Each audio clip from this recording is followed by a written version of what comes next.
Are you ready to redefine what it means to thrive at any age? Welcome to Age is Just a Number with BJ and Ruth. In your 40s, 50s, 60s, and beyond, you deserve to live your best life. Say goodbye to preconceived notions and let's shatter those stereotypes together. Get ready to own your vitality because age, well, that's just a number.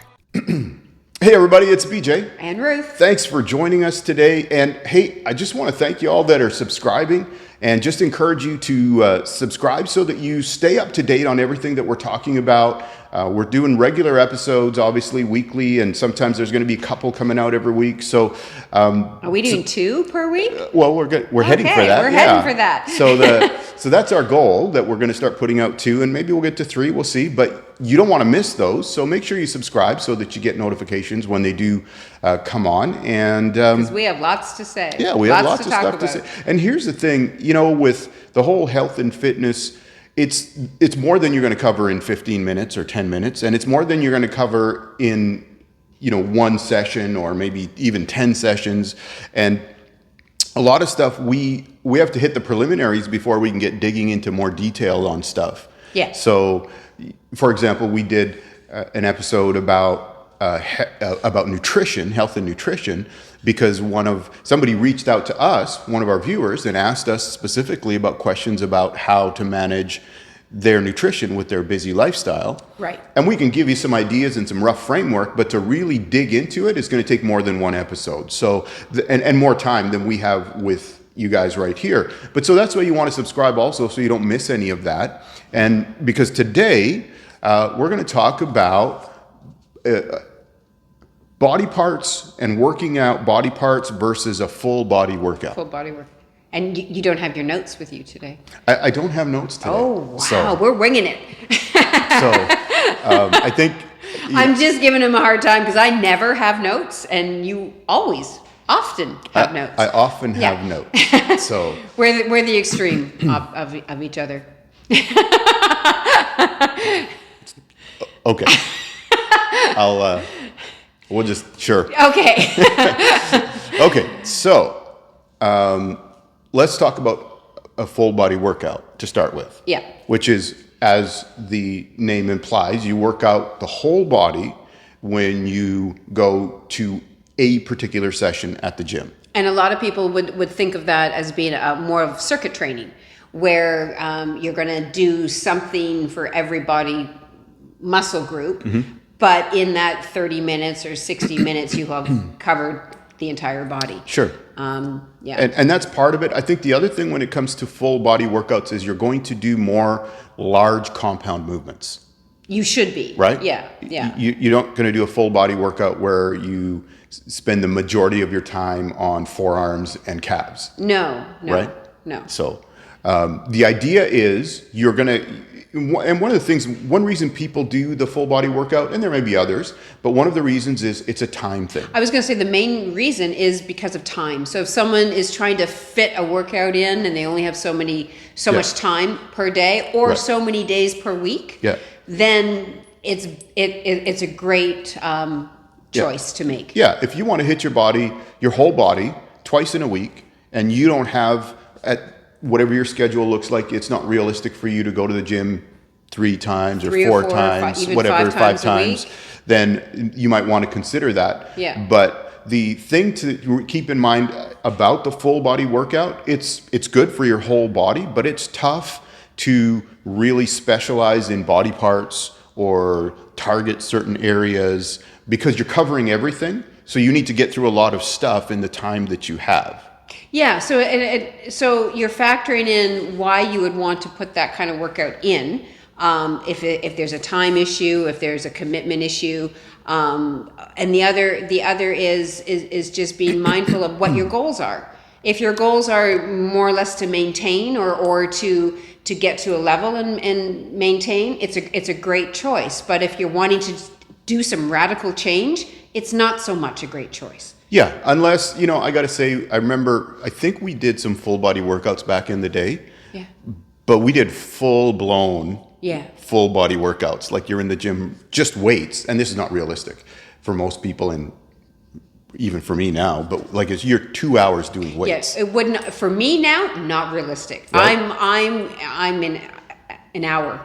Right. An hour. But yeah. but we did not the traditional full body workout. We did like every heavy powerlifting move and Right. stuck it into the workout, right? So and some people do that, and if you can and you want to, it's great. yeah, and I was going to say there's a component to that where maybe you say, okay, well, I'm going to work on let's figure out this way. I'm going to do some kind of pushing exercise, so like a bench press exercise. I'm going to do Push and a pull. I'm going to do deadlifts. Yeah. I'm going to do chins. I'm going to do squats, and I'm going to do something like stiff leg deadlifts or Romanian deadlifts or something like that. Yeah. You'll hit your whole body. Yep. And you will hit the ancillary muscles because their involvement in the big compound movements. In the compound movements, yeah. But are you going to grow from that? Sure. Your body's still going to respond. You're still going to see some results from that. And you're certainly going to get stronger if you do that a couple of times a week.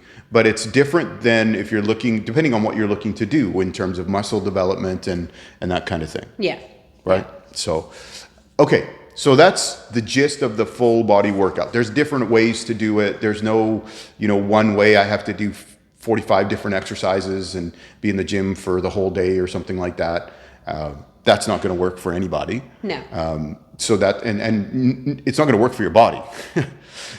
If you have to work out long, if you work out long enough that you need to take a break in the middle to refeed yourself, it's a really long It's a very long workout. Yeah. So that's that part of it. There's the circuit training part. There's some gyms that are set up with the circuit training stations all around. There often is, yeah. Right? And the point of which is it helps you to do something. It gives you some structure so that you know what's happening when you go there. But I think it's have the understanding of what you want out of it first. When back in the day where I would compete, I would do one muscle group per day. So I was training 5 or 6 days a week, typically 5. But I would train 8 to 10 exercises per group. So that would take me an hour. Today. Wow, you would do 8 exercises for chest, for example? Yeah. Wow. Yeah. Presses and flies. Incline. 8? Yeah. Wow. Yeah. And today, I when I go to the gym, and I'm going every morning, and I do go 5 days a week because I love to, and I fit it into my day. But it's 30 minutes of weight training and 30 minutes of cardio, and it's very different. So you do what works for you, and Right. yeah. Of course. So that takes us over to the other side about now. What about training? Body part workout.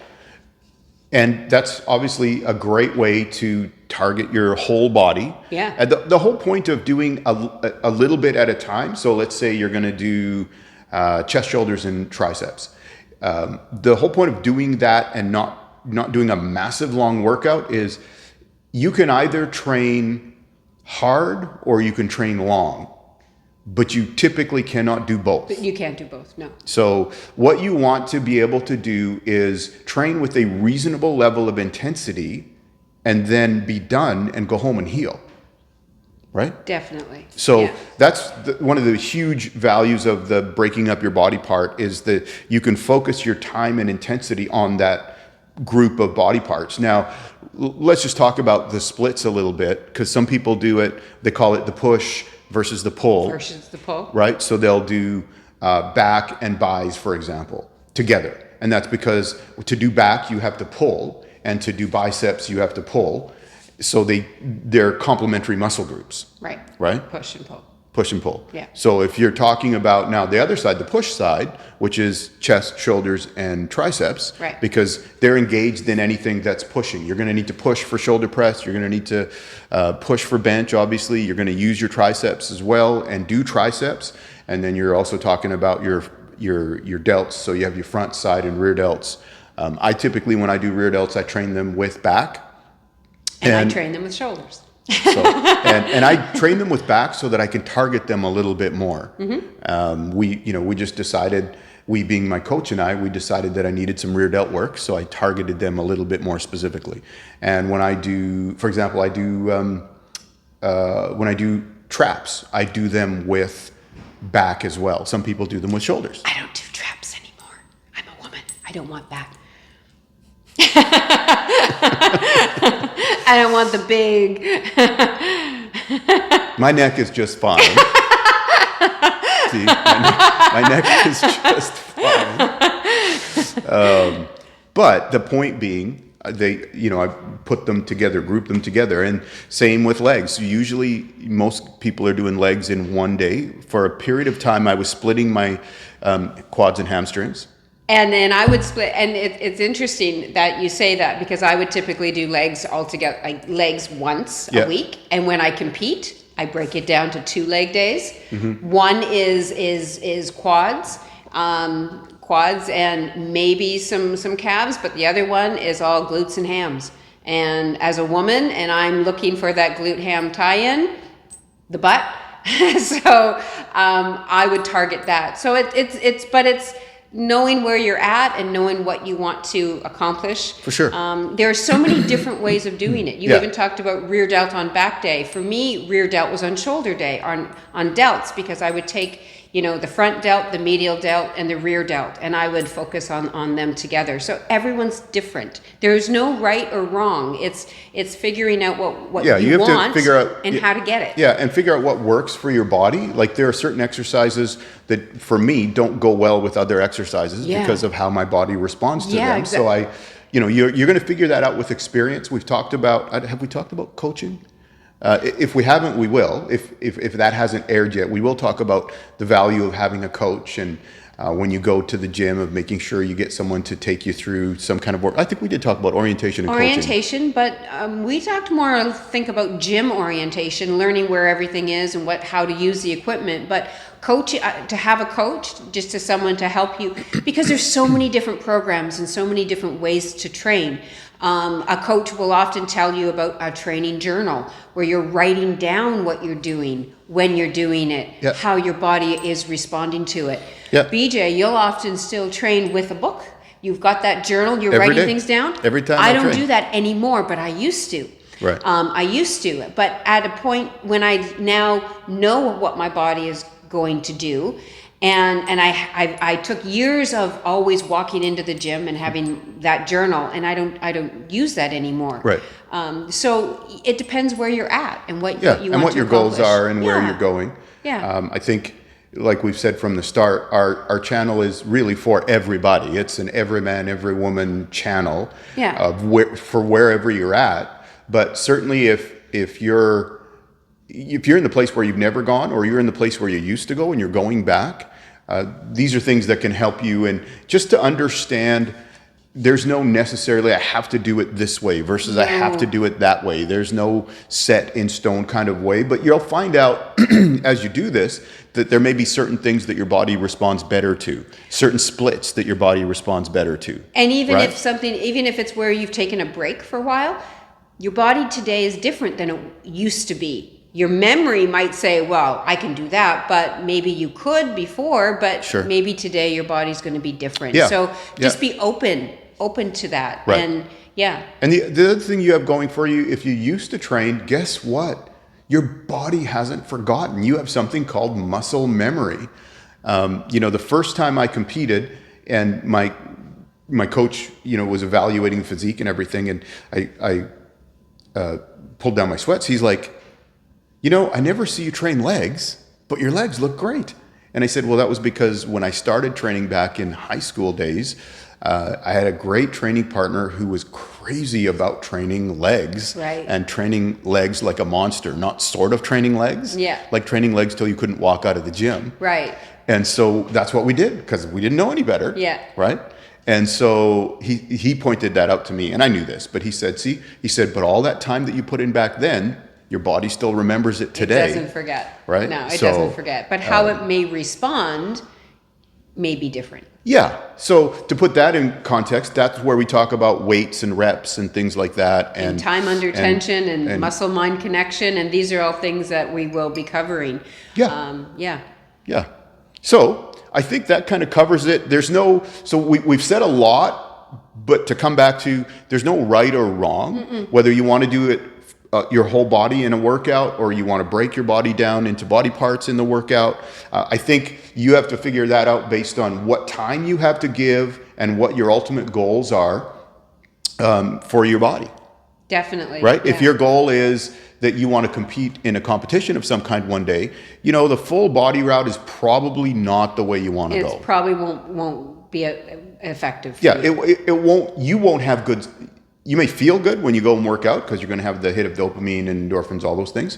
But on stage, it may not be the best. No. Right? But the person who wants to maintain a level of fitness and they want to go in and they want to be proactive that way, it's going to be fabulous. So It all depends what it is that you want to get out of it.